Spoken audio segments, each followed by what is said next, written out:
I rubbed my eyes that were stinging from overexposure to my computer. I peeked over my cubicle to see the darkness of the night creeping in through the windows.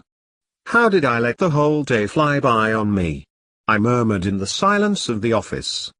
The mountain of case files laying on my desk made my already piercing headache throb even harder.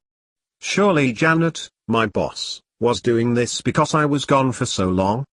I was a social worker at a massive company that handled nearly 20,000 cases a year. That might sound nice on the outside for a company to reach out so much, but all it did was bog down grunts like me with paperwork. I studied sociology in college to help people, and I was told I would make a difference in the world. That all sounds like bullshit brainwashing now. The fact of the matter is I still have only seen one real case in front of me. That case wasn't even mine.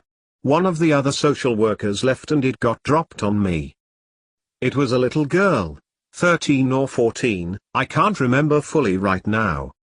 Her file said was being abused at home, but that after a few months the worker on the case dropped her and now it was all on me. She was in the streets because her abusive father had gone missing and now she was alone. She came into the office after the police picked her up out of an alleyway. When they found her, she was eating trash from the garbage bin and pissing in the street. As they brought her in and sat her in front of me, she didn't even look up. Her head was slumped down and her eyes shot from side to side.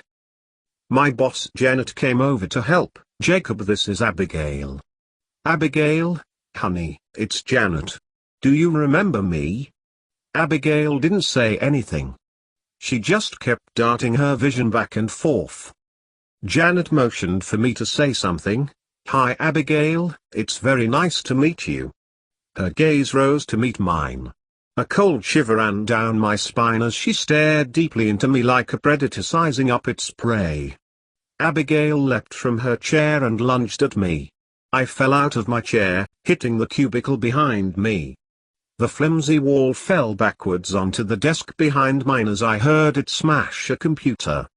Abigail's bloodshot eyes stared down at me and a smirk ran across her face. I saw her get ready to pounce when a police officer grabbed her from behind. She snatched out his baton and screamed as she bashed his brains in. I watched under the desk as his eyes started to roll back into his head and then all of the life faded. They dragged Abigail away and I lost it. I vomited into a trash can and just held my head over it crying. I had never seen anything like that before. Janet screamed, "Oh my God! Oh my God! No, someone please!" The other workers were now peeking over their cubicles and some were even rushing to the restroom as the smell of fresh blood and filth filled the office. I held my head over the trash can until I heard them move him out of the cubicle and rush him to the hospital. I lifted my head up and still saw the blood stain on the carpet. Another officer walked me around the puddle of blood and took me to the police station. They questioned me about everything that had happened. I was so numb I couldn't even harbor up any more emotion and just gave them the facts. After that was the typical company cover-up shit. They raised Abigail's file from our database and told me that basically, Abigail never existed. The media frequently camped out of our office building, but thankfully I was kept anonymous so they never bothered me more than anyone else. The executives gave me a check worth 3 months of pay and told me to disappear. Go take a vacation, they said. I didn't know how in the hell they expected me to just let everything go.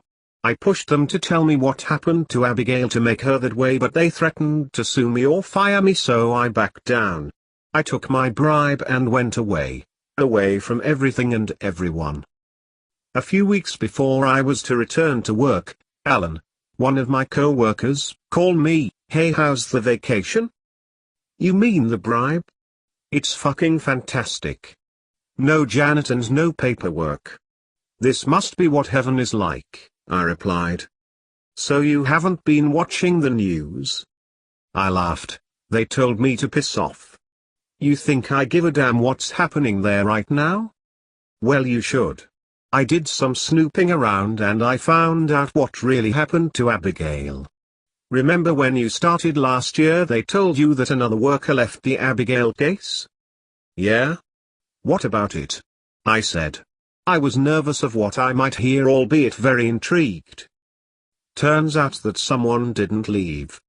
Someone got promo. The phone fell silent. Alan? You better not be screwing with me right now. Alan? Alan?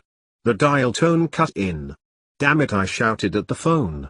I tried to call him back but it kept going straight to voicemail.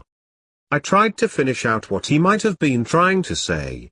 I even tried to call him back at the office only to find out that he was caught with one of the underage girls he was helping and he was promptly fired and hauled off to jail. I couldn't believe that he would do something like that. To think I actually called him a friend. Now, there I sat at 9 p.m. on a Thursday buried under his paperwork. Screw it, I grunted. I've had enough. I picked up my bag and logged out of my computer before I walked to the parking garage. As I opened the door I stared down at my keys, but before I could push the unlock button I bumped into a car. The fuck? I shouted. The car was blocking my only way out. Who parks in the middle of the parking garage, I thought. I saw a tag hanging from the rearview mirror and on it was Janet's picture.